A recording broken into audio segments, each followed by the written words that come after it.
I think so this chemistry का credit मैं ये दो एक्टर्स को दूंगा कि ये मैं वो फादर का रोल प्ले कर रहा था जो साइड से साइकिल पकड़ रहा था, पर एक पॉइंट पे मैं छोड़ के इन दोनों को अपनी खुद की तरफ खुद पेडल करने की कोशिश इन्होंने की है.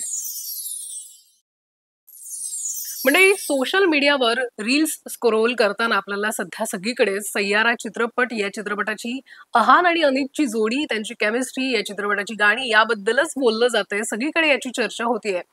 मात्र सय्यारा या चित्रपटातून अहान आणि अनित समोर आलेले आहेत. बॉलिवूडला एक नवी फ्रेश जोडी जी ती मिळाली आहे. पण या चित्रपटाचे दिग्दर्शक मोहित सुरी यांना या दोघांच्या केमिस्ट्री बद्दल, या दोघांबद्दल काय वाटतंय ते मी जाणून घेतलंय. ऐकूयात त्यांच्याकडनं. केमिस्ट्री दोनों की बहुत काफी अच्छी अभी से नजर आ रही है, तो जो कि ग्लिम्स है और ये गानों में हम लोग देख रहे हैं. किसी भी जो को एक्टर्स है या फिर एक्टर्स की जो केमिस्ट्री है उसमें क्या देखते हैं आप, जो आपको लगता है कि ये जो दोनों है ये वर्क हो सकता है, या फिर वो चीज होती है ना काम करते वक्त अभी आपको लगता है ये एलिमेंट है वो अच्छे से वर्क हो सकता है केमिस्ट्री का.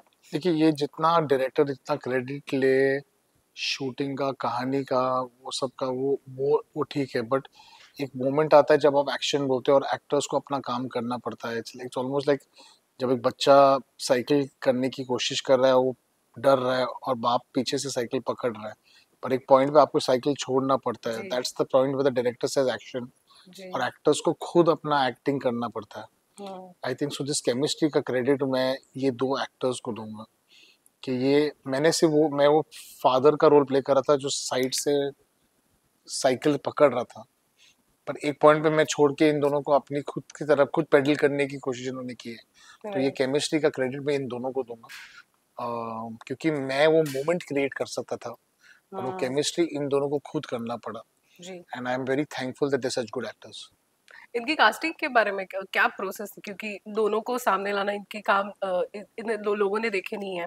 दो एक फ्रेश पेयर लाना और वो क्या कर सकते हैं, किस तरह से वर्क होगा ये केमिस्ट्री, ये सब कुछ दोनों की कास्टिंग के वक्त का. तो अहान ऑलरेडी इस सिस्टम यशराज के सिस्टम में था. वो एक दूसरी फिल्म करने वाला था जो बनी नहीं थी कोविड के दौरान. वो क्योंकि कोविड के टाइम पे वो कोई फिल्में चेंज हो गई थी, तो वो कुछ 7 साल से इस कंपनी में ग्रूम हो रहा था. तो जब आदि सर ने मुझे सजेस्ट किया, मैंने ऑडिशन देखी, मुझे ठीक ठाक लगा. ऐसा कुछ 2-3 मीटिंग में ऐसा कुछ इम्प्रेस हुआ नहीं मैं उससे. तो आदि सर ने बोला फिर छोड़ दो, will find someone else, but एक लास्ट डिनर के लिए चले जाना टू एंड द थिंग.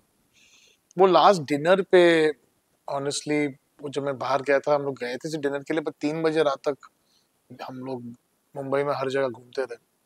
और उस रात को जब वो अपना गार्ड उसने नीचे गिरा दिया एंड ही वाज, कहीं ना कहीं मैंने वो रियल आहान को देखा जो मेरे कैरेक्टर से बहुत सिमिलर था जी. तो तब उसकी कास्टिंग, आई थिंक जब वो कैमरा रोल नहीं हो रहा था तब उसकी कास्टिंग हुई थी. Okay. But Aneet was a process जो मैं इसका क्रेडिट पूरा शानू शर्मा को देना चाहता हूँ, जो इनकी कास्टिंग डायरेक्टर है, जिन्होंने 4 महीने कभी नहीं रुकी और मेरे को ऑडिशन पे ऑडिशन दिखाती गई. एंड दूसरी जो लड़कियां थी, it's not that they were bad actors, but something was not working for it. और फिर एंड में जब मैंने found Aneet's character, I think Aneet को जब मैंने उसका ऑडिशन देखा, एक मोबाइल फोन पे ऑडिशन करके भेजा था बेचारी ने.